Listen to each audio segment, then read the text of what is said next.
ఓం గంగణపతయ నమ ఐం సరస్వత్యై నమ శ్రీమాత్రయే నమ ఓం నమ శివాయ శివాయ గురువే నమ క్లీం కృష్ణాయ గోవిందాయ గోపీజనవల్లభాయ శ్రీకృష్ణ పరబ్రహ్మణే పరంజ్యోతిషే నమో నమ. శ్రీం మహాకాళికాయ నమో నమ. క్రీం క్రీం మహాకాళికాయ నమో నమ. జయ గురు దత్తాత్రేయాయ నమ. శ్రీ మహాలక్ష్మీదేవియే నమో నమ. యూట్యూబ్ ప్రేక్షకులకందరికీ కూడా నమస్కారం అండి. నేను పాలపర్తి గురునాథ్ శర్మ జ్యోతిష్యం వాస్తు సిద్ధాంతిని మీకంతా కూడా గోచారిత్య గ్రహాల యొక్క స్థితిగతి కడిక వాటి ప్రభావం అంతా కూడా మేషాది ద్వాదశ రాశి వాళ్ళకి అంతా కూడా మాస ఫలితాల్లో భాగంగా విశ్లేషణ చేయడం జరుగుతుంది. ప్రధానంగా చూసుకుంటే ఈ యొక్క గ్రహస్థితి అంతా కూడా గోచారిత్య గ్రహస్థితి ఈ రకంగా ఉంది. ఈ యొక్క ఫిబ్రవరి నెల మాస ఫలితాల్లో భాగంగా మేషాది ద్వాదశ రాశుల వాళ్ళకి ఎటువంటి ప్రభావం చూపిస్తున్నాయి, ఈ యొక్క షష్టగ్రహ కూటమి ప్రభావం అంతా కూడా మేషాది ద్వాదశ రాశుల వాళ్ళకి ఎటువంటి ప్రభావం చూపిస్తున్నాయి, ఏ గ్రహాలంతా కూడా అనుకూలత ఉంది అంతా కూడా విశ్లేషణ చేయడం జరుగుతుంది. మీరంతా కూడా వీడియో అంతా కూడా చూడండి, లైక్ చేయండి, సబ్స్క్రైబ్ చేయండి. తద్వారా మీరంతా కూడా సంపూర్ణమైన విశ్లేషణ చేయడం వల్ల మీకు పరిష్కారం జరుగుతుంది. ప్రధానంగా చూసుకుంటే ఈ యొక్క గ్రహస్థితి అంతా కూడా గోచారరీత్యా శని భగవానుడు అంతా కూడా మీనరాశిలో సంచారం జరుగుతుంది. ఈ యొక్క రాహు యొక్క సంచారం అంతా కూడా కుంభరాశిలో సంచారం జరుగుతుంది. ఈ యొక్క ఫిబ్రవరి 18వ తారీఖు తర్వాత రవి భగవానుడు అంతా కూడా ఇక్కడ కుంభరాశిలో సంచారం అంతా కూడా మొదలు పెడతారనమాట. మకర రాశి నుంచి కుంభరాశికి వెళ్తారు. ఈ యొక్క కుంభరాశికి వెళ్ళిన తర్వాత ప్రధానంగా చూసుకుంటే ఫిబ్రవరి 23వ తారీఖు రోజున మనకి గ్రహాల యొక్క స్థితిగతి కలికంతా కూడా ప్రారంభమవుతుంది. ఈ యొక్క గ్రహాల యొక్క సంయోగం అని చెప్పేసి అనుకోవచ్చు, గ్రహాల యొక్క స్తంభన స్థితి అనుకోవచ్చు. ప్రధానంగా చూసుకుంటే గ్రహాల యొక్క స్తంభన అనుకోవచ్చు. 6 గ్రహాలు కలియిక కుంభరాశిలో జరగడం చాలా విశేషంగా చెప్పడం జరుగుతుంది. ప్రధానంగా రాహు, సూర్య భగవానుడు, ఈ యొక్క బుధుడు, అంగారకుడు, శుక్రుడు, అంగారకుడు, తర్వాత చంద్ర భగవానుడు అంతా కూడా కలయికతో ఉండడం అని జరుగుతుంది. ఈ యొక్క సూర్య భగవానుడు, బుధుడు, శుక్రుడు అంతా కూడా నెల రోజులకు ఒకసారి మారుతుంటారు. ప్రధానంగా చూసుకుంటే ఇక్కడ చంద్ర భగవానుడు 2.5 రోజులకు ఒకసారి మారడం జరుగుతుంది. మరి ఇక్కడ అంగారకుడు 45 రోజులకు ఒకసారి మారడం జరుగుతుంది. ఒక రాశి నుంచి ఇంకో రాశికి ఈ యొక్క గోచార రీత్యా ఈ యొక్క మార్పు అనేది జరుగుతూ ఉంటుంది. గ్రహాల యొక్క కదలిక అనేది జరుగుతూ ఉంటుంది. ఈ యొక్క గ్రహస్థితి అంతా కూడా చూసుకుంటే బృహస్పతి సంచారం అంతా కూడా మిథున రాశిలో అంతా కూడా సంచారం జరుగుతుంది. కర్కాటక రాశికి అంతా కూడా జూన్ 1వ తారీఖు అంతా కూడా మార్పు జరుగుతుంది. ఈ యొక్క కేతు సంచారం అంతా కూడా చూసుకుంటే సింహరాశిలో కేతు యొక్క సంచారం జరుగుతుంది. ఈ గ్రహస్థితి అంతా కూడా చూసుకుంటే ఏ రాశి మీద ఎక్కువగా ప్రభావం చూపిస్తున్నాయి, ఏ రాశి మీద అంతా కూడా ఈ యొక్క దుర్దోషం అంతా కూడా ఉంది అనేది చెప్పడం జరుగుతుంది. విశ్లేషణ చేసి మీకు పరిష్కారం కూడా చెప్తాము. తద్వారా మీకు ఆర్థికంగా కష్టాల నుంచి బయటపడడం కానీ, రుణబాధల నుంచి బయటపడడం కానీ, ఆర్థికంగా ఉన్నతమైన స్థితికి కలగడం కానీ, అష్టైశ్వర్య ప్రాప్తి, ఆకస్మిక ధనయోగం, ధనప్రాప్తి కలగడం కానీ ఆస్కారం ఉంటుంది.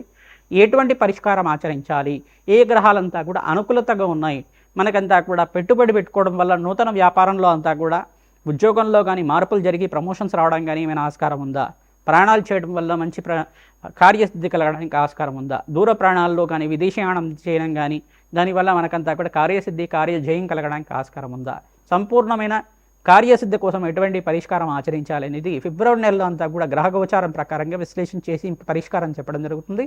తద్వారా ఈ యొక్క గ్రహాల యొక్క ఆధీనంలో మానవ యొక్క జీవన విధానం అంతా కూడా ఉంటుంది. కావున జీవన విధానంలో గ్రహదేవతల యొక్క అనుగ్రహం మేరకే మన కార్యసిద్ధి కార్యజయం కలగడానికి ఆస్కారం ఉంటుంది. కావున ప్రతినిత్యం కూడా మేషాది ద్వాదశ రాశుల వాళ్ళు నవగ్రహాలకి అభిషేకం చేయడం వల్ల శ్రేష్టమైన ఫలితాలు పొందడానికి ఆస్కారం ఉంటుంది.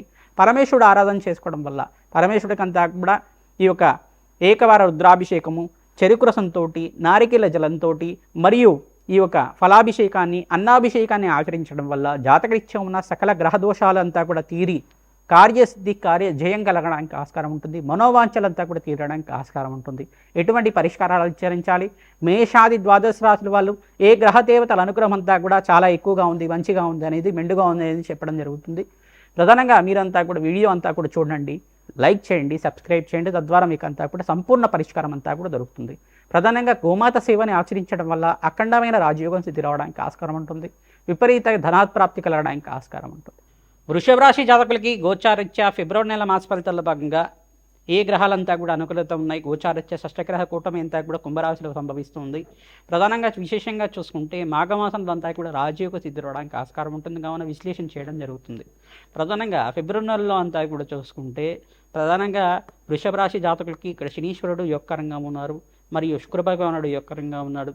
ఇక్కడ చూసుకుంటే బృహస్పతి కూడా ధనస్థానంలో యోగకరంగా ఉన్నారు. ఈ 3 గ్రహాలు యోగిస్తున్నాయి. మిగతా గ్రహాలన్నీ కూడా గ్రహస్తంభంలో అంతా కూడా మిశ్రమైన ఫలితాలు ఇవ్వడానికి ఆస్కారం ఉంటుంది. ప్రధానంగా మీరు పరమేశ్వరుడికి అంతా కూడా ప్రీతికరంగా ఈ యొక్క చెరుకు రసంతో అభిషేకం చేయించడం కానీ, నారికెల జలంతో అభిషేకం చేయించడం కానీ శ్రేష్టమైన ఫలితాలు పొందుతారు. ద్రాక్షరసంతో అభిషేకం చేసుకోవడం వల్ల అపముచ్చు దోష నివారణ కలుగుతుంది. ఆకస్మికంగా ధనయోగం, ధన ప్రాప్తి కలగడానికి ఆస్కారం ఉంటుంది. లక్ష్మీ కుబేర శాంతి హోమాది కార్యక్రమాలు ఆచరించుకోవాలి. తద్వారా వ్యాపారంలో అభివృద్ధి కలగడానికి ఆస్కారం ఉంటుంది.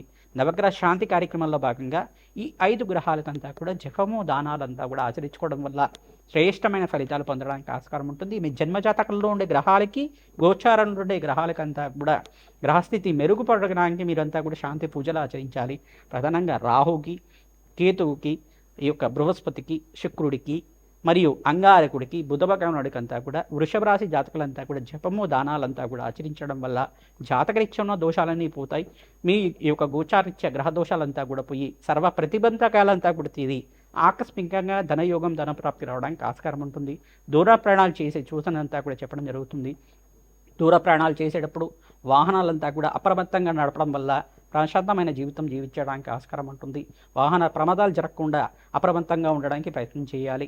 ప్రధానంగా మీరంతా కూడా ఈ యొక్క కాలభైరవ శాంతి హోమాది కార్యక్రమాలు ఆచరించుకోవడం వల్ల ఎటువంటి దోషాలు ఉన్నా కానీ పోతూ ఉంటాయి. ప్రధానంగా రాజశ్యామల యజ్ఞాధికృతులు ఆచరించుకోవడం వల్ల రాజయోగ సిద్ధి కలగడానికి ఆస్కారం ఉంటుంది. సంఘంలో గౌరవం పెరగడానికి ఆస్కారం ఉంటుంది. పేరు ప్రఖ్యాతలు గణించడానికి ఆస్కారం ఉంటుంది.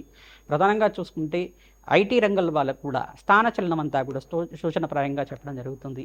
ప్రమోషన్స్ రావడం కానీ, మంచి ప్రమోషన్స్ వచ్చి దూర ప్రాంతంలో అంతా కూడా జీవన విధానం మారడం కానీ జరుగుతూ ఉంటుంది. ప్రధానంగా చూసుకుంటే గృహయోగ సిద్ధి కూడా కలగడానికి ప్రణాళికలు వేసుకుంటూ ఉంటారు. ప్రధానంగా శుక్రుడి అనుగ్రహం వల్ల మీకంతా కూడా భోగభాగ్యమైన జీవితం జీవించడానికి ఆస్కారం ఉంటుంది. ప్రధానంగా చూసుకుంటే మహాలక్ష్మీదేవి ఆరాధన తామర పూలతో ఆచరించుకోవడం వల్ల అఖండ రాజయోగ సిద్ధి రావడానికి ఆస్కారం ఉంటుంది. లక్ష్మీ కుబేర శాంతి హోమాల్లో భాగంగా ఈ యొక్క తామర పూలతోటి, తేనెతోటి విశేషమైన హోమం అంతా కూడా శ్రీసూక్త విధానంగా లక్ష్మీ కుబేర మూలమంత్రంతో, కమలాత్మిక మూలమంత్రంతో రాజయోగ సిద్ధి కలగడానికి మీకంతా కూడా యజ్ఞాధికర్తలు ఆచరించుకోవడం వల్ల శాశ్వత మహాలక్ష్మి స్థిర నివాసంగా ఉండడానికి ఆస్కారం ఉంటుంది. ధనయోగం కలగడానికి ఆస్కారం ఉంటుంది. ఆకస్మికంగా ధనప్రాప్తి కలగడానికి ఆస్కారం ఉంటుంది. మీ జన్మ జాతకమే ప్రధానమైన జాతకంగా ఉంటుంది కావున జాతకరీత్యా దోషాలకంతా కూడా పరిష్కారం ఆచరించాలి. గోచారిత్య గ్రహదేవతలంతా కూడా అనుకూలతంగా ఉన్నారా లేదా చూసుకొని వాటికి కూడా శాంతి పూజలు ఆచరించుకోవడం వల్ల ధనప్రాప్తి విశేషంగా జరగడానికి ఆస్కారం ఉంటుంది. ప్రధానంగా చూసుకుంటే దత్తాత్రేయ స్వామివారి ఆరాధన శ్రేష్టమైన ఫలితాలు వస్తుంటాయి. దత్తాత్రేయాయ స్మరణ మాత్రైన సంతుష్టాయ నమః నామానంతా కూడా జపాన్ని ఆచరించుకోవడం వల్ల ఆకస్మిక ధనప్రాప్తి కలగడానికి, ఇంట్లో శుభకార్యాలు జరగడానికి ఆస్కారం ఉంటుంది. బ్రాహ్మణత్వంకంతా కూడా కూష్మాండ దానం చేసుకోవడం, శనగలు, బొబ్బర్లు మరియు మినువులంతా కూడా దానం చేసుకోవడం వల్ల అఖండ రాజయోగ ప్రాప్తి కలగడానికి ఆస్కారం ఉంటుంది. జాతకరీత్యా ఈ గ్రహదేవతల అనుగ్రహం అంతా కూడా సంపూర్ణంగా సిద్ధించడానికి మీ జన్మజాతకాన్నంతా కూడా జ్యోతి సిద్ధాంతాలతో విశ్లేషణ చేయించి పరిష్కారాన్ని ఆచరించుకోవడం వల్ల అక్కడ రాజయోగం, ధనప్రాప్తి కలగడానికి ఆస్కారం ఉంటుంది. ప్రధానంగా హనుమత్ ఆరాధనలో భాగంగా సింధూర అభిషేకము, నాగవళి దళార్చన పూజ అంతా కూడా మంగళవారం, శుక్రవారం, శనివారం పూట, గురువారం పూట తరచుగా ఆచరించుకోవడం, ఆంజనేయ స్వామివారి దేవాలయంలో 48 ప్రదక్షిణాలంతా కూడా తరచుగా ఆచరించడం వల్ల ధనప్రాప్తి విశేషంగా జరగడానికి ఆస్కారం ఉంటుంది. మన్య సూక్త పారాయణం అంతా కూడా బ్రాహ్మణత్వంతో ఆచరించాలి. తద్వారా జాతకరీత్యా ఉన్న సకల గ్రహదోష నివారణ జరిగి అఖండ రాజయోగం, ధనప్రాప్తి కలగడానికి ఆస్కారం ఉంటుంది. శ్రీమాత్రే నమః. మేషాది ద్వాదశ రాశుల వాళ్ళకి ప్రధానంగా ఫిబ్రవరి నెల మాస ఫలితాల భాగంగా ఏ గ్రహాలకంతా కూడా శాంతి పూజలు ఆచరించాలి మీకంతా కూడా విశ్లేషణ చేయడం జరుగుతుంది. మీ జన్మ జాతకమే అంతా కూడా ప్రధానమైన జాతకంగా ఉంటుంది. జాతకరీత్యా ఉన్న సకల గ్రహదోష నివారణ అంతా కూడా ఆచరిస్తూ ఉండాలి. తరచుగా మీరంతా కూడా జాతకరీత్యా ఉన్న దోషాలకంతా కూడా నేను చెప్పే శాంతి పూజలంతా కూడా జాతకరీత్యా దోషాలకంతా కూడా పరిష్కారం చెప్తూ ఉంటాం. ప్రధానంగా రాజశ్యామల యజ్ఞాధికృతులు కానీ, దత్తాత్రేయ శాంతి హోమాది కార్యక్రమాలు కానీ, లక్ష్మీ కుబేర శాంతి హోమాది కార్యక్రమాలు కానీ, వివాహాది శుభకార్యాలు జరగాలన్నా, వ్యాపారంలో మార్పులు జరిగి ఐశ్వర్య ప్రాప్తి, ఆకస్మికంగా ధనయోగం కలగాలన్నా ఈ శాంతి పూజలు చేసుకోవడం వల్ల విశేషమైన ధనప్రాప్తి, ఐశ్వర్యము, ఆనందమైన జీవితం కలగడానికి ఆస్కారం ఉంటుంది. కాలభైరవ శాంతి హోమాది కార్యక్రమాలు చేసుకోవడం వాళ్ళకి ప్రధానంగా మీకంతా కూడా శత్రుబాధలు, శత్రుపీడ నుంచి బయటపడడానికి ఆస్కారం ఉంటుంది. రాజశ్యామల యజ్ఞాధికృతులు చేసుకున్న వాళ్ళకి రాజయోగము, ఆకస్మికంగా ధనయోగ ప్రాప్తి కలగడానికి ఆస్కారం ఉంటుంది. ప్రధానంగా మీకంతా కూడా దత్తాత్రేయ శాంతి హోమాది కార్యక్రమాలు చేసుకున్న వాళ్ళకి, విశేషంగా మేషాది ద్వాదశ రాశుల వాళ్ళకి గురు కటాక్షం సిద్ధిస్తుంది. జాతకరీత్యా ఉన్న గురుబలం అంతా కూడా పెరిగి వివాహాది శుభకార్యాలు జరగడానికి ఆస్కారం ఉంటుంది. సత్సంతాన యోగం కలగడానికి ఆస్కారం ఉంటుంది.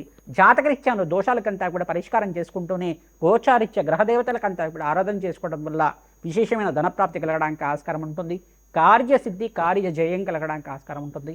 కులదేవత ఆరాధన చేసుకోండి. ప్రధానంగా గోమాత సేవ చేసుకున్న వాళ్ళకి శ్రేష్టమైన ఫలితాలు పొందడానికి ఆస్కారం ఉంటుంది. శ్రీమాత్రే నమః. దత్తాత్రేయ.